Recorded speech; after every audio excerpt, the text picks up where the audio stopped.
বন্ধুরা দেখুন, আজ একটা ছোট্ট করে আমাদের দেবুদা হেডমিস্ত্রি দাদা, আমার আইটেমটার নাম পরে বলছি, দেখুন।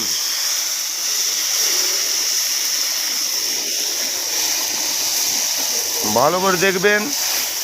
যদি আপনাদের অবশ্যই আমাদের দেবুদাকে ভালো লেগে থাকে এবং কি রান্না যে প্রসেসে করছে ভালো লেগে থাকে, লাইক কমেন্ট শেয়ার করে দেবেন। প্রথমে দিয়েছিল কালো জিরা, শুকনো লঙ্কা, তেজপাত, তেল, কালো জিরা, শুকনো লঙ্কা, তেজপাত। 1 মিনিট দাদা, এখানে প্রসেস ভুল হয়ে গেল। হ্যালো হ্যালো, ক্যামেরা তো বলছি। হেডমিস্ত্রিদা সামান্য ভুল করে ফেললো, কিছু মনে করবেন না। গল্পর তালে সামান্য মিস্টেক করলো, ঠিক আছে।